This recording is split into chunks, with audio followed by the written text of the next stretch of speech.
Was that a 47-second intro?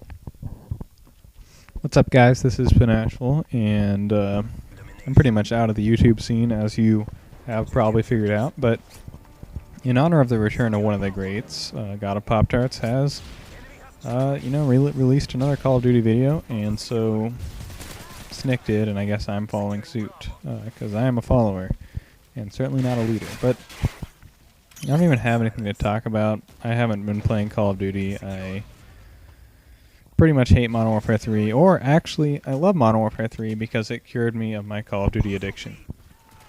And I even forgot to hit start here, so it actually, nope, it doesn't work out, but who cares? It's been a long time, and are you guys still playing Call of Duty? Obviously, some people are.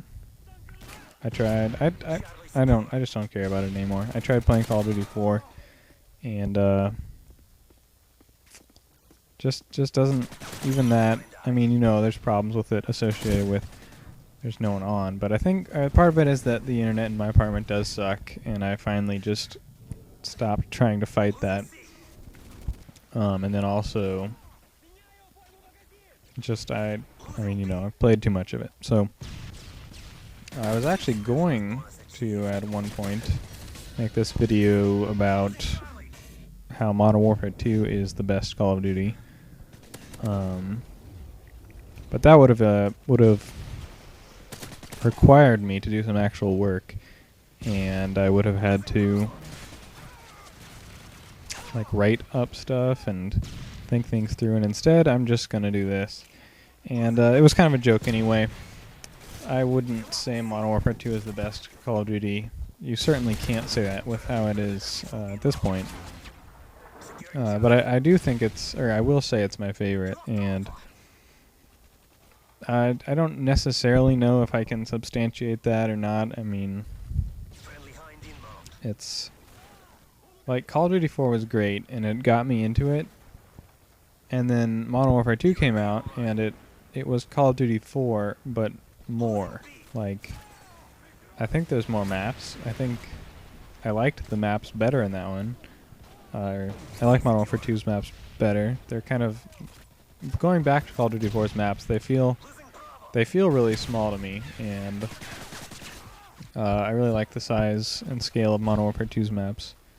I like that they toned down grenades, although obviously the replacing them with danger close noob tubes didn't work out.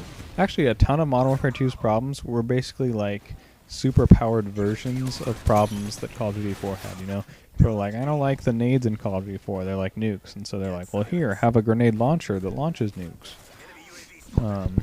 And you get unlimited of them. Yeah, that's right. That was my point, was people complained that trip frags was an annoying perk. So here, let's give you unlimited explosives and danger close. Although, that perk was in Call of Duty 4, it's just that no one used it. And people complained about noob tubes in Call of Duty 4 too, I remember that. And did nothing about it except for let you use infinite of them. So I'm doing a pretty good job of fighting against my own point here.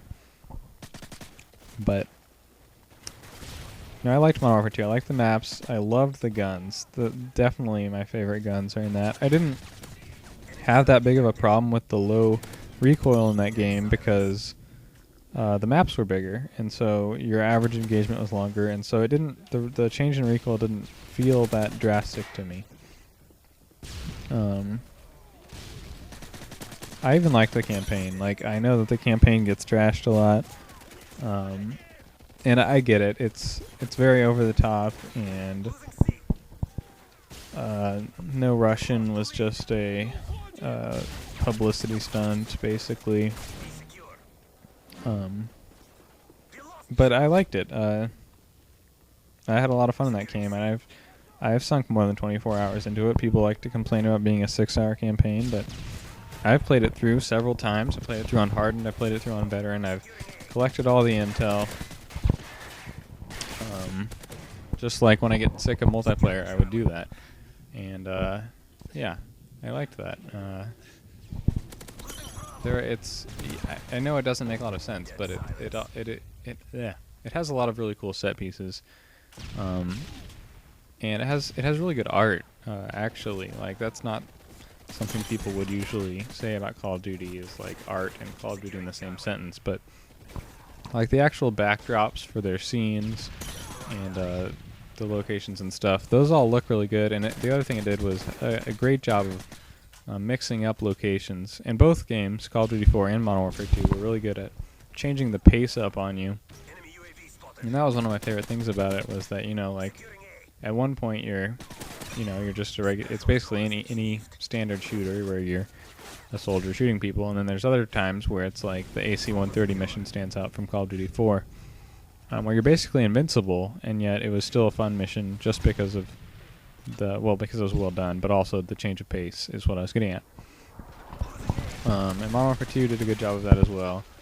And then it also had a couple of things that I really felt it had going for it, were the setting it in the United States. That was actually a powerful moment for me, was, like stepping out onto the White House lawn or fighting through the suburbs. Like it was kind of an experience I hadn't had before, and that I really appreciated. And then later in the game, spoilers I guess, you end up fighting against other soldiers, and they're following orders from Commander whatever his name was, and but they're still American soldiers. And so there's a couple times in there where, well, one thing, there was like a couple kills that were just really, really visceral and kind of upsetting to me even, and that was something else I had never experienced in a video game where I actually felt bad about killing anyone. And not necessarily felt bad, but it was kind of off-putting, I guess. And then later, they basically repeated a mission they'd done in Call of Duty 4, except that in Call of Duty 4 you were fighting, like anonymous Russian forces, and in Modern Warfare 2 you do the same thing, but you're sneaking past, they were both sneak missions, sorry, but you're sneaking past American troops, and several times during these you're given the decision, take these guys out, kill them, or try and sneak past. When I played that in Call of Duty 4, I generally just shot them, but in Modern Warfare 2, I actually opted to try and sneak past because it was American troops is what actually changed my decision, and I thought that was interesting. And then I also really liked the final boss battle or whatever. That was well done in my opinion. I know it was a quick time event, but it was really cool and gratifying. So yeah, there's that. And then I guess that's all I'll say about that. I liked Modern Warfare 2. I liked Modern Warfare 2's campaign. I liked Modern Warfare 2's multiplayer. As far as the story goes, I liked Call of Duty 4 better, but Modern Warfare 2 makes up for it with certain aspects of level design, art, and action, I guess. I don't know. And then I've still got some more time here, so why not keep going with Modern Warfare Modern Warfare 3 sucks. With Black Ops 2 talk, Call of Duty Future Warfare. It's something people had kind of joked about or guessed at that it would happen in the future, since, people were saying it back in Call of Duty 4. But Black Ops is finally doing it, and it's near future. And I don't know. I don't have faith in Treyarch, really. I don't have faith in anyone anymore. Infinity Ward fell apart, and Treyarch, yeah, they never impressed me. I don't like Black Ops. So, but the other thing is that, the jump up to modern times between Call of Duty 2 and Call of Duty 4, we're just ignoring Call of Duty 3 because it sucks.